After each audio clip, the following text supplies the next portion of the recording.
Yo, everybody. It's your boy Ken Dog here today. And happy week 16. Wow, 16 episodes. 16 weeks flies by. Let me tell you something. Uh, it's from like when starting this, compared to um, to now is it just feels like it just flies by. So we are already week 16. We have a couple weeks left. We have one more week left until we find out what our championship matchup's going to be, which is going to be awesome. So we are currently in week 2 of round 1, and it was a pretty good week for both matchups here too. But before we even dive into all that, man, do we have some crazy news just from around the league. Some torn ACLs, some very high prolific players, starting with, the obvious, Patrick Mahomes, torn ACL. Like, it didn't matter for the Chiefs. They're eliminated from the playoffs, which is crazy. That has not happened in 10 years, and this is the first time that's happened to Patrick Mahomes. Um, you kind of feel for the guy. He's done amazing things with the Chiefs. Probably one of our best players in this generation, for sure. 3 Super Bowl wins already. So, um, you know, there was something that I saw that the same, like, of course they compare it to Brady somehow, just because that's just the media.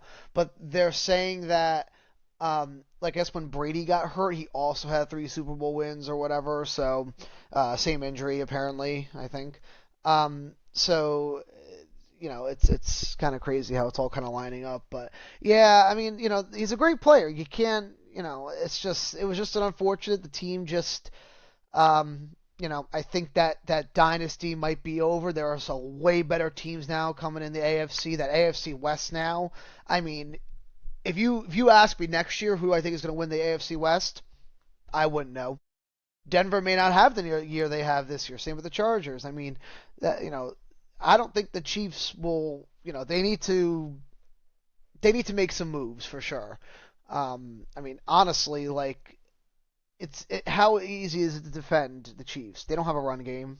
So I think people have kind of caught on. I don't know why it took this long, but yeah, poor guy. I mean, poor Mahomes. He'll battle back next year. He'll come back stronger, and who knows? Maybe they'll end up winning the division next year. We'll see.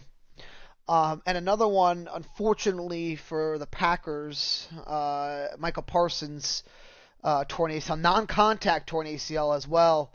That is the worst. And I was watching that game too, and I saw when he came down, he was holding his right, I think it was left knee or whatever it was, left or right knee, and he was holding it from the front. I was like, oh yeah, he tore his ACL. Um, it's very big, huge loss. So now, people making jokes. Oh, Cowboys won that trade now. No, well, we didn't because we're not making the playoffs. So, um, technically, we have a 1% chance. But I'm not saying whatever. Anyhow, yeah. So that is a big hit to the Packers defense because, barring Micah, losing Kenny Clark, they didn't really have much of a pass rush to begin with. Um, so I guess it's going to be Gary now. I believe is their kind of their next guy up, but you can't compare anybody to Micah. And trust me, I understand losing Micah. So I'm curious to see how much that defense changes now without Micah.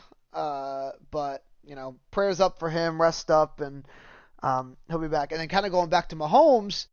I just realized since this all happened at this time of late, he's questionable for beginning of the season now. So, this is some big news for both teams. A defensive and offensive piece. Um, it's kind of nuts. And then we had the debut of Philip Rivers as well. And he had a touchdown interception, kind of what you expect. The guy's 44 years old. They didn't get the win, but it was for a guy not playing football and for 5 years or however. I think it was like 5 years. He did okay. I mean, they kept him in the game right to the end. He had a chance for a game-winning drive. So, it was a good battle by him. The Colts just man, they were top of the world, and they are reeling now, so they might miss the playoffs, honestly, which is crazy, like the way they started. So, um, with Daniel Jones getting hurt, just such bad luck for that team. So, we'll see what Philip does next game. Looks like they're gonna start him the rest of the way, so we'll see. Other news as well, Jaden Daniels has been benched the rest of the season, injury. I mean, Commanders are not making the playoffs anyway, so Mariota gets the start, and for the backup from Mahomes will be Gardner Minshew. So we'll see what Gardner does. Kind of looks like Jesus now. It's pretty funny if you look at his pick. So yeah, so crazy things happening, injuries at the wrong time for some teams, especially mainly the Packers. Uh, but we'll see what happens. Um, so what I want to go through today is kind of just because like we just kind of have these two matchups to really focus on. I want to, after we talk about the matchups, I want to focus on. I want to take a look at our draft. I think this is a good time to take a look at our draft recap and kind of figure out who were the booms and busts of the draft, like for each round. Who was our, our our our draft pick of the year, pretty much like the sleeper pick, like the yeah, pretty much like who was like the best pick at their valued position, things like that. We'll go through that. I think that'd be kind of fun to do. Um, so we'll take care of that. But first, let's jump into these matchups here. So like I said, we just had our first round of the playoffs. It was myself taking on Corey and Dan taking on BMAC here, and you can see the scores here. That Dan and BMAC, whew, that's going to be a close one. Dan is currently up by point four. Oh my gosh, I can't talk. I can't think. 0.52. Sorry, wow, I can't do math. 0.52 he's up by, and Dan's had point 0.1 losses this year, so it'd be really unfortunate. But this is going to be crazy matchup here. And then over on my side here, taking on Corey, I do have a 26-point lead going into the final week, so definitely gives me that little comfort there with that 26 points. But we've seen some crazier things where people have lost by 80, 60, 50. Who's to say that Corey's team can't rally, especially with some of his performers he's got going on here for sure. So let's dive in here. We'll look at the matchup here. So taking a look over at my matchup versus Corey here. Very high scoring first matchup. Like, whew, wow, 172, 146. That is definitely on the high scoring mark here. Let's see. Something that, really so kind of looking over on Corey's side, obviously what sticks out, big hit to him, losing his boy Mahomes out for the season. Yeah,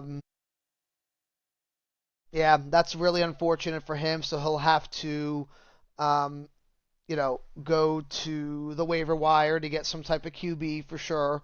So I'm curious to see who he gets there. And then looking at the rest, so that's just a massive hit, especially because with the favorable matchup going up against Tennessee, he would love to have Mahomes for sure. It's all right, Corey. There's some QBs out there for you to grab. We got Rico at 12, Brees Hall 5.7. I mean, with no, with no Tyrod Taylor, Justin Fields, or Brady Cook leading the way, there's really nothing you can do. So Puka had a great game, and what's good about Puka now is that it looks like we do have an injury to Devontae Adams, who might be sidelined this Thursday, so that will only help Puka. Yeah. And then I don't even want to talk about this game from a Dallas fan, but yeah, George Pickens, 6.3 fantasy points. uh, against Minnesota. I just couldn't believe that Pickens or Lamb just didn't have any, like, they had nothing. The run game was going well, so Javonte was playing very well, but it was just a weird day, and we lost by 8, and yeah, that was so unusual game for Pickens, but not an unusual game for Trey McBride and Michael Wilson against the number one defense in the league. Let me tell you something, man. That boy Jacoby, that boy's slinging. He is, man. He's throwing 40 times a game, garbage time points. I mean, the crazy part about all this is that I don't think they've barely won any games with him starting, but he's playing so well. I guess for a fantasy perspective, even in real life perspective. But Trey McBride, I mean, 37 points. He had uh, he had 12 catches on 13 targets. That's crazy for 134 yards and 2 touchdowns. Jeez. I mean, the thing is, they're kind of like a two-headed beast here. And Michael Wilson, I'm sorry to say, man, Michael Wilson, he needs to be, and of course I traded him, but it is what it is. We'll see what happens. We'll see if that comes to bite me. But um, Michael Wilson needs to be the wide receiver one next year. I mean, Marvin Harrison, I mean, he was great coming in. Like, he was drafted nicely. You know, obviously as kind of like the complement to Marvin Harrison, but I mean, I don't know. We just haven't seen the real Marvin Harrison. I think Michael's way more explosive. I like Michael Wilson a lot. And against Derek Stingley, by the way, guarding him, probably a top corner in the league, or top defensive end, whatever he is. Um, had 16 fantasy points, 5 catches, still had 11 targets, 54 yards. So in the games that Marvin Harrison has missed, he's had at least 11 or more targets. Um, so I mean PPR, this guy's a PPR. This is like the Christian McCaffrey of for a wide receiver. Like, he is killing it. Not sure. They're saying that Marvin Harrison could come back. They're saying he's coming back during the season. Gannon says. We'll see if he's good to play this week or they just hold him out. It looks like they do have a matchup against Atlanta, so that should be a nice matchup for them. So we'll see what happens there. Eagles defense routed 16 points, so yeah. And looking on the bench, just Troy Franklin with 20. Um, he's a boomer bust kind of guy, as you can tell here. So good game by him. But I would say probably just disappointing performances from Pickens, and the running backs. Rico against the Saints defense, you would think, but I know he got banged up a little bit that game, and Chuba had also a really good game too. But Rico should definitely still maintain that backfield, for sure. And then looking over on my side here, points were put up. Let me tell you, we got Purdy. We had the three-headed monster here: Purdy, Jennings, and Kittle here against Tennessee. They all feasted. I think every 49er feasted. Purdy with 26. Great little bounce back game for him too, because he had that one weird game against Carolina. He had a good game against Cleveland. They want a chance to win the NFC West, so they're balling. Jennings becoming that wide receiver one for San Francisco for sure. And Kittle back to elite form. It was, who knows, if he didn't miss these games, he could have probably ended with being tight end one potentially, or maybe I shouldn't say tight end one. That's Trey McBride, but tight end top 5. Say that. And James Cook here, 3 touchdowns. Against the Patriots defense too, much needed win for Buffalo to stay in that AFC East race. They got, going against Cleveland, a little bit more difficult matchup, but for defensively, but they're gonna win the game. It's Cleveland. So, Nico Collins, great to see that, even with Stroud coming back, he had 2 touchdowns this game. Only four targets, but two of them, three of his catches, he had 3 for 4, but two of his catches were touchdowns. So, that really kind of helped his fantasy, 85 yards. So, ever since Stroud's coming back, he's kind of had that chemistry. They got a nice, juicy matchup against the Raiders, too. So, um, yeah. And then I just want to highlight Jacoby Brissett, the first QB to put up 20 plus fantasy points against the Houston Texans defense, which is incredible. So like I said, he's playing lights out, and could sneakily be the waiver wire pickup of the year. Look at all the times he's started. 1, 2, 3, 4, 5, 6, 7, 8, 9 straight matchups with 18 or more fantasy points. I mean, that talk about consistency. He's guaranteed to get you at least 20 a game, so it's great to see that. But overall, Corey, good fight. It's still, we got a whole another week here, so we'll see what happens. Winner of this, obviously, will go to the chip. So best of luck, Corey. And now take it on over to the BMAC and Dan side here. Wow, just how close this matchup is insane. I love to see close matchups. This is it. Probably a 50-50 shot all here. But, looking at over on BMAC's side here, Dart with a nice game, 22 points. I love the teams that are just kind of playing just to play. Free will. So it's great. Very weird game for Gibbs, 9.8. I mean, the Rams are a tough defense, but it's crazy that they scored 34 points and Gibbs only accounted for 9.8 fantasy points. I mean, Stafford was slinging that ball. Amon-Ra had a field day. I think he had 2 touchdowns of his own. So yeah, I think it was more they had to kind of keep up with the Rams. Because they were down at 1 point by 10, so I think I said, did I say Will Stafford? Yeah, a Goff just had to just kind of be slinging that ball, and so they were stopping the run a little bit too. I will say. I mean, he rushed for let's see, what did he have? He had 13 carries for 38 yards, so 4 catches for 20 yards. So not really your prolific Gibbs game, but this is again.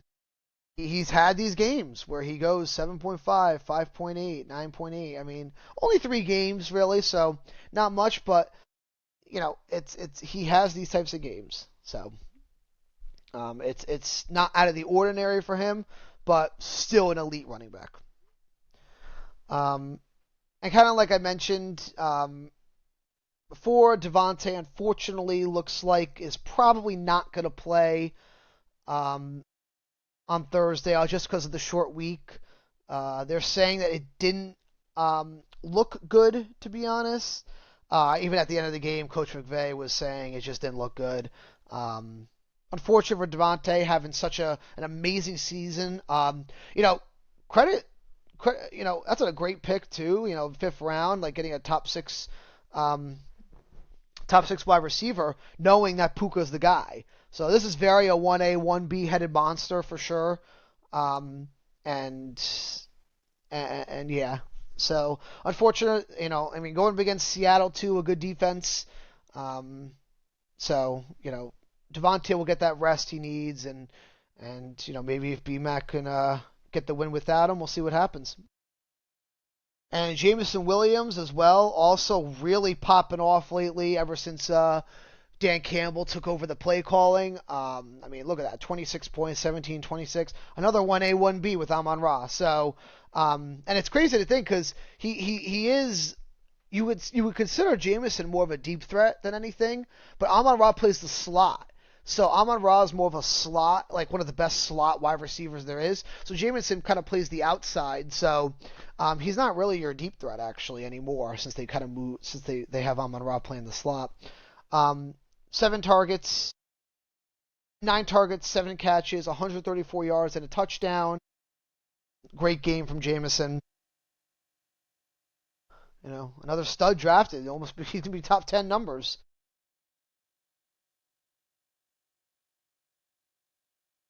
And unfortunately, left on the bench, Trevor Lawrence, the game of his career. Um, Talk about that. Whew, at the right time, man.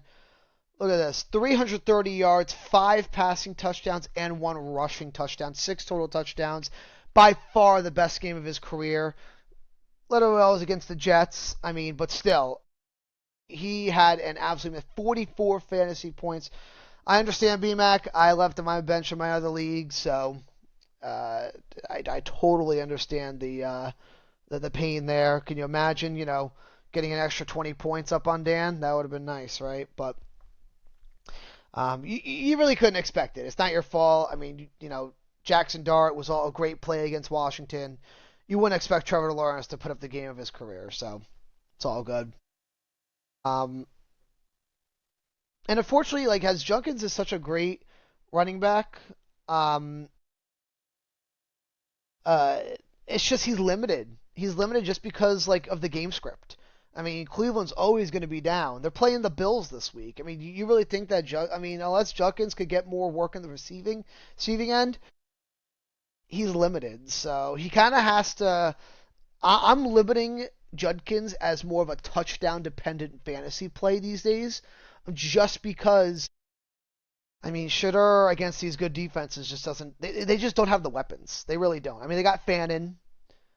He's been playing a lot better lately, as you can see here, kind of taking over from Njoku as that tight end one. But they're just limited on what they can do because of who they're going up against. So if they can get some type of juicy matchup, like maybe against the Jets or the Titans, you know, that would be different for them. But going up against Chicago, I mean, look, they lost 31-3. So, um, so Judkins really is like matchup based, but it's tough to bench him because he is the clear cut back. So, I guess it depends on who you really have on your team, is whether or not you start Judkins or not.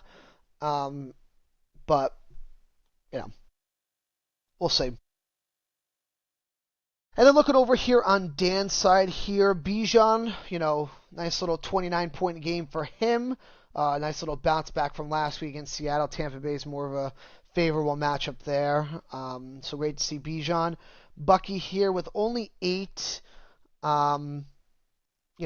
So a little bit on the weaker side here for Bucky, but I'm sure he'll bounce back. And here he goes again. Look at this. 30 points again between the kicker and the defense. And this was a weaker game by the defense too. It's 6 points. I mean, you know what I mean? Against Indiana, I understand why you would start because of Phillip Rivers, but kicker, Jason Myers, 24 points. I mean, he is putting up flex numbers. 1, 2, 3, 4, 5, 6 straight weeks of 13 or more fantasy points. I mean, it is unbelievable that like what we're witnessing by a defense and a kicker, like kind of carrying the team. Combine these two, that's outscores anybody else. It's truly incredible, honestly. So I hate to say it, I think Dan's team goes as well as the defense and kicker goes. You know, if his defense and kicker does bad, I don't think Dan's team does too well, personally. It's actually amazing. It's I'm mind boggled. I'm mind boggled how that happens. That's 30 points right there. That's a fourth of his points for the most part.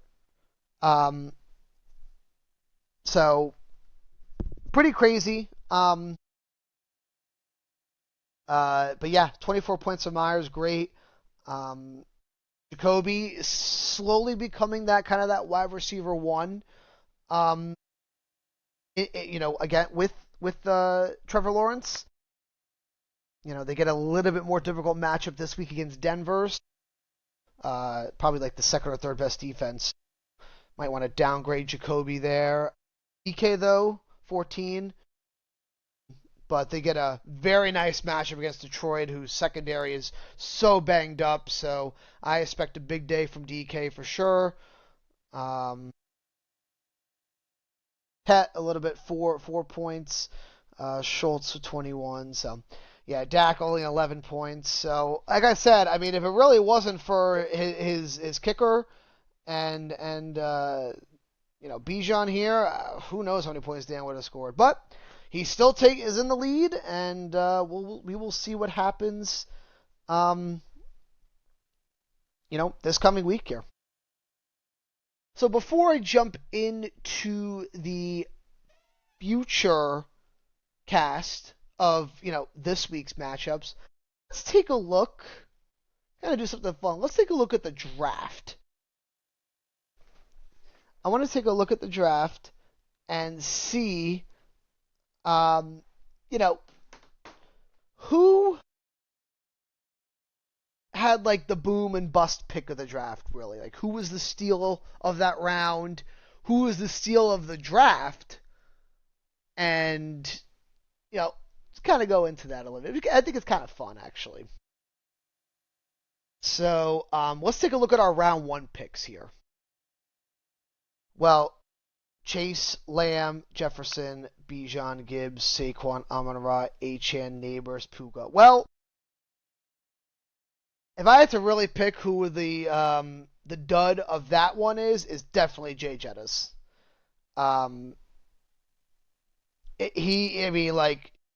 For a guy like Jay Jettis to get only 2 catches for 22 yards, yeah, as being the number 3 pick, Jay Jettis is definitely the bust of that draft. I mean, I guess you can't really say. I mean, Neighbors was out for the year, but I mean, that's not his fault. So I would say Justin Jefferson, the bust of that for sure. Absolutely. And for the rest of the guys, I mean, I think I'm gonna have to go with. Whew, I mean, Achane at 8 was a great pick by Nick. Um, I love Gibbs. Was already projected to be that, and we already know Chase. He had a kind of a struggle year. I have to kind of give it to Achane, I think. I mean, I just think the way it was a boom for him is how bad the Miami team is, the Miami offense is. The way that he's putting up top 5 running back numbers is kind of incredible. I mean, and they also lost Tyreek. Don't forget, Waddle's not playing like, Tua's terrible. So Achane is still producing at a very high level. Even okay, he's projected 27 fantasy points this week. I mean, it's truly incredible. He is the clear-cut guy. I think Achane, Nick, with a great pick there, taking up that boom spot. And then, unfortunately, for Justin Jefferson being the bust. Now, you can let me know in the comments what you think. Does Justin Jefferson fall to a early second-round pick? Or do you think it's because of the first year with JJ that their chemistry will build up? My personal opinion is that he falls to a late first round pick. I think the chemistry will build there as JJ starts to kind of, that what's great about Vikings being eliminated this week or eliminated from the playoffs is that the rest of these weeks JJ can just play. He can just play and just play and start getting that chemistry with Justin Jefferson. So, I think he falls more to a late first round pick as well. And Devon Achane definitely could be picked a lot higher for sure. I think people kind of passed up on him. Saquon also a bad year. So I would say those two. Now we're going into round 2 here. Let's see. We had Nico, Jonathan Taylor, Aston Genty, Jacobs, McCaffrey. Obviously McCaffrey. I mean, you kind of have to go. I mean, the guy stayed healthy. And if he stays healthy, he is the best fantasy player in the world. So obviously, no question, Christian McCaffrey being the boom and the bust, Brian BTJ. It's really unfortunate for BTJ, but I mean, with also injuries, yeah, definitely the bust after being wide receiver 4 last year. Um, yeah, no question about it that BTJ is a bust. And crazy to think all these other people that were, you know, taken right behind him that were a lot better. I mean, yeah. So unfortunate, but I would say BTJ and Christian McCaffrey. Now the question bears the $1 million question: do you draft McCaffrey as a top fantasy pick again next year? It's the risk. Every year becomes more of a risk. But is it a risk you're willing to take?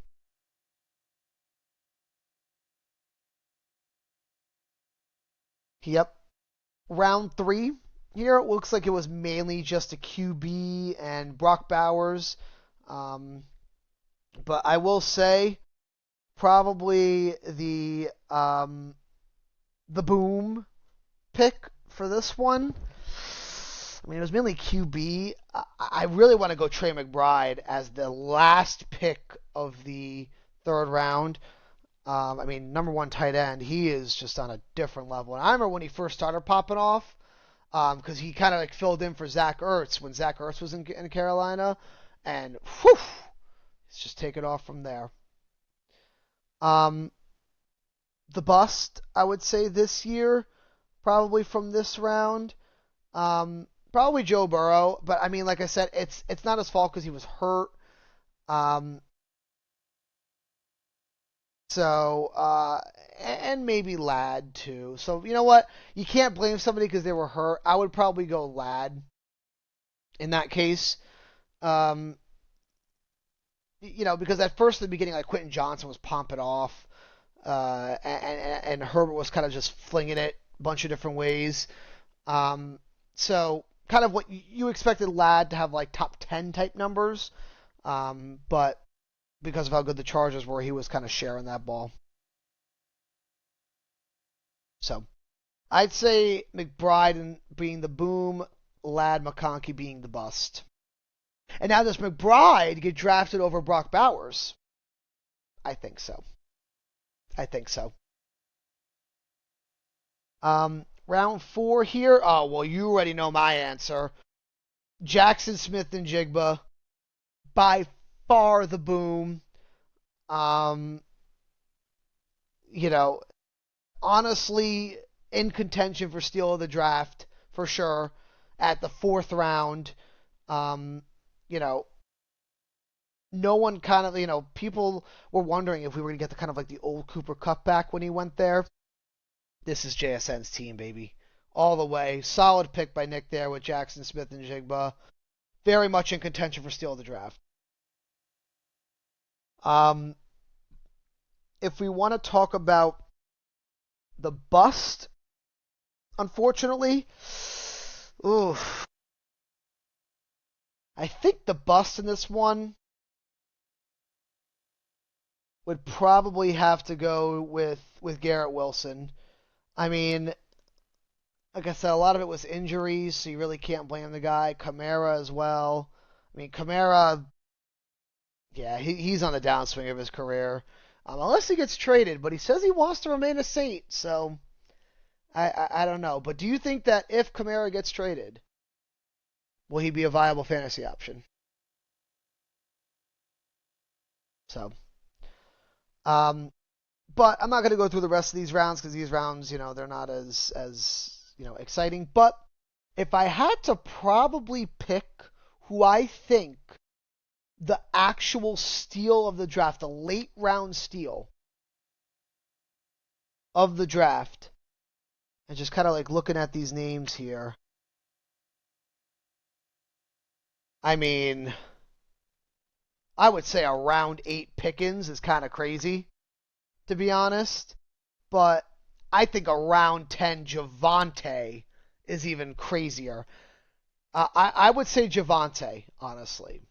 And just the reason why I say that, I mean, he's a 10th round, but nobody, literally nobody expected. At the beginning of the season, they didn't even know who the starter was going to be for the Cowboys.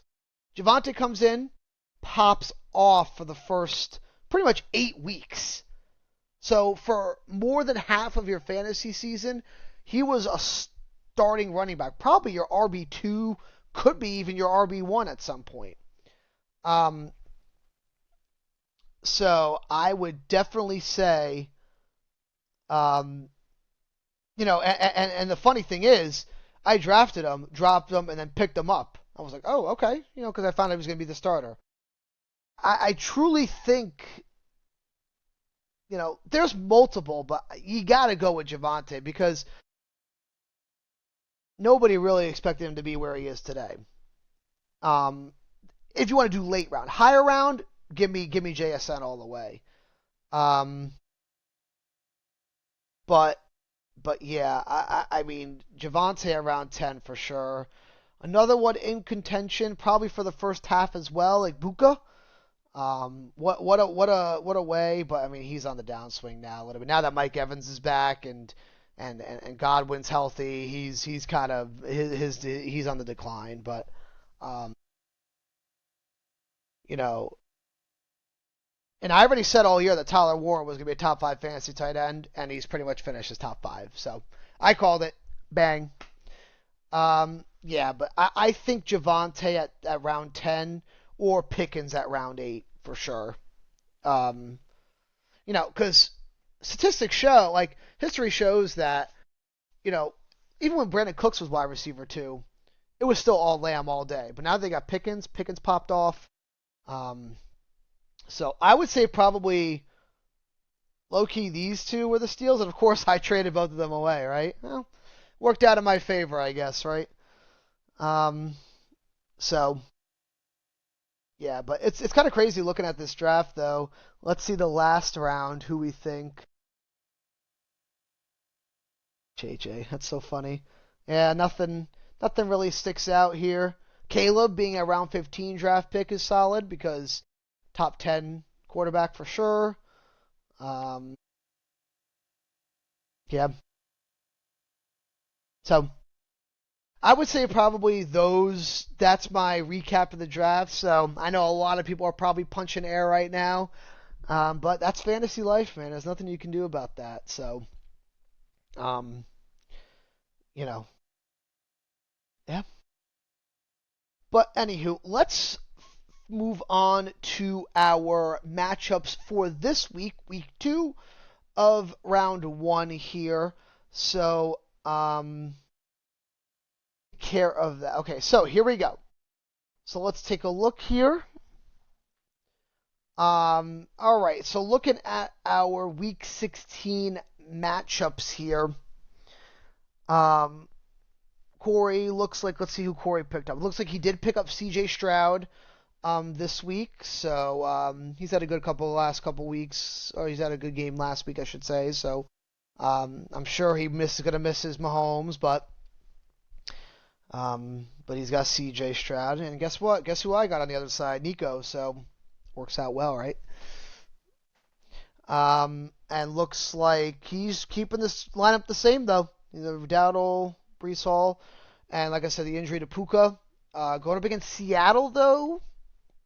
That should be a really good matchup, by the way, for a Thursday game. Probably one of the good Thursday game matchups, for sure. Um, and then McBride and Wilson should definitely feast against Atlanta. Whew. They're gonna have a good game there for sure. Um, assuming Marvin Harrison doesn't play. Remember, if Marvin Harrison plays, it's been rough for him. So we'll see. But matchup wise, really good. Probably besides his wide receivers, his 2 wide receivers, Seattle and Chargers, do good defenses. So we'll see. But I'm sure once Corey puts in this, they're giving me a 75% projection, but that's gonna increase a little bit. I mean, also don't forget I'm also 26-point advantage against him, so he'll have to kind of make up some groundwork. Um, And then over on my side here, yep, I'm rolling with Jacoby Brissett all day. Um, this week for sure. Probably should be a top 5 10 against Atlanta. And benefit of QBing two of his big guys. Kind of like we'll balance out the points a little bit. Taylor should definitely feast 24 projected fantasy points against San Francisco's terrible run D. Nico Collins, Kittle. We have the Saints defense against the Jets, pretty good. I did have Roma Dunze in here against Green Bay. He is questionable. The coach did say that all options are on the table, that they might sit him until playoff time. That's the case. Corey definitely won that trade for sure. So we will see here. We also did scoop up Jawar Jordan in case Woody Marks misses time. If Woody Marks does not play, he gets a nice matchup against, and he had a good, when Woody Marks left the game, 15 carries, 101 yards. So Jawar Jordan, nice little pickup there. We'll see what happens if Woody Marks doesn't play this week. So it should be a good matchup. I can't lean any way. This is, obviously I would lean my side, but, as far as favorable matchups, it's actually pretty even.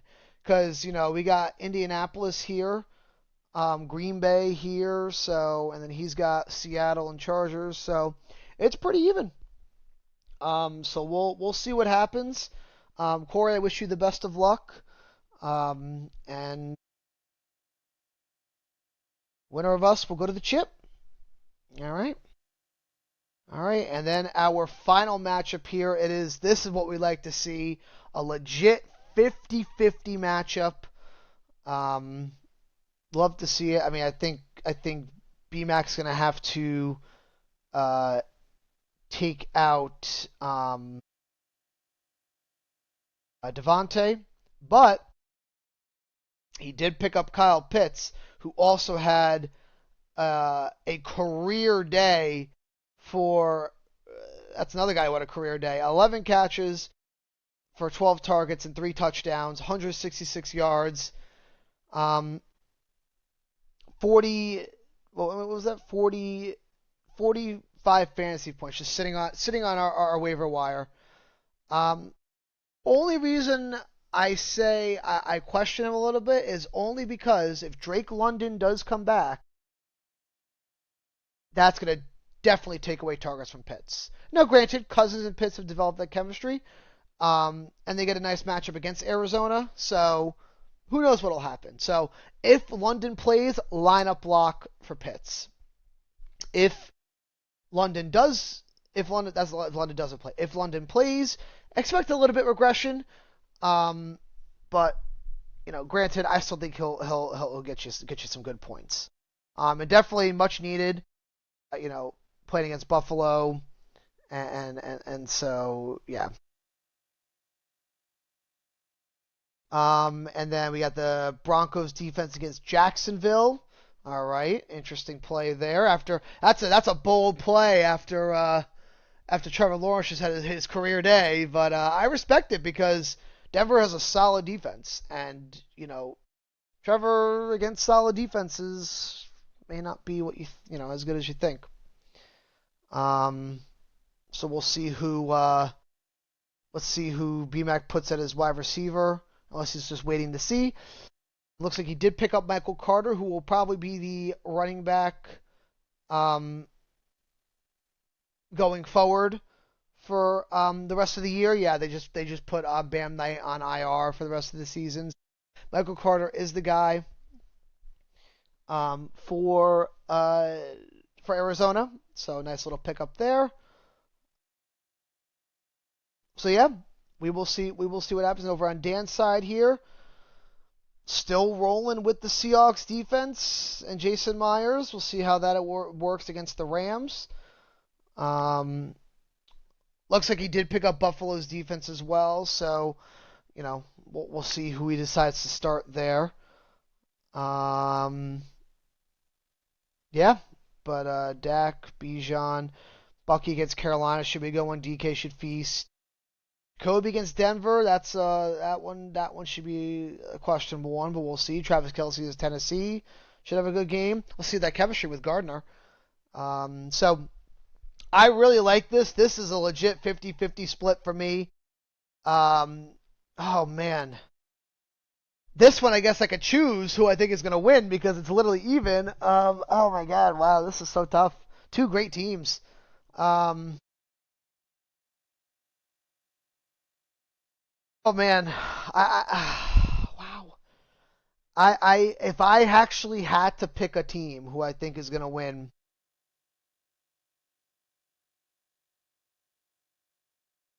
I think I might have to give it to Dan. I might have to give it to Dan. And only reason this, Derrick Henry against New England. You don't have Devontae, who's been a big key part of your team this year, so he'll probably throw in. He might throw in Ibuka, who will be pretty much wide receiver 3 on that team. Quinshon Judkins against Buffalo. I mean, they're going to be limited on that upside. So you need some big performances from Williams, Gibbs, and Hurts. If you do, and Pitts. This is the questionable one because London comes back.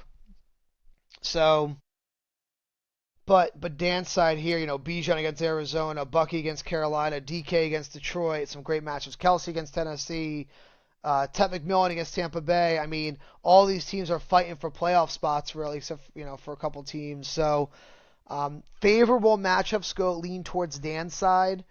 Um, and just the injury to Devontae is a big, that's a big hit to BMAC's side. So I will lean Dan on this, but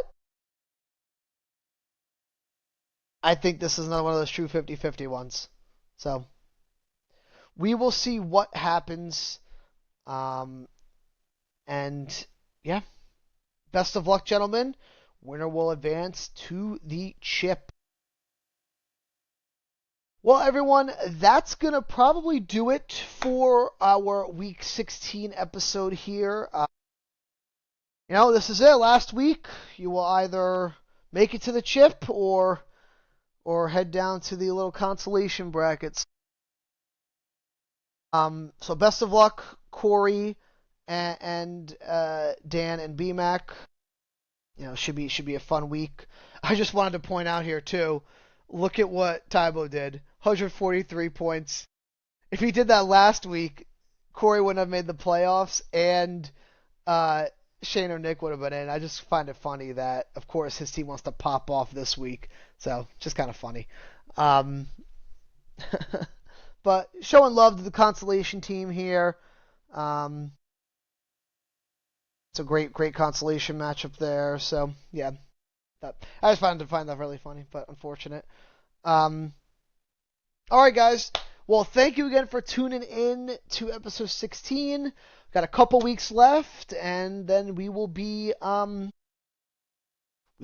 closing out the season for fantasy with Kenny's Corner signing off. Peace.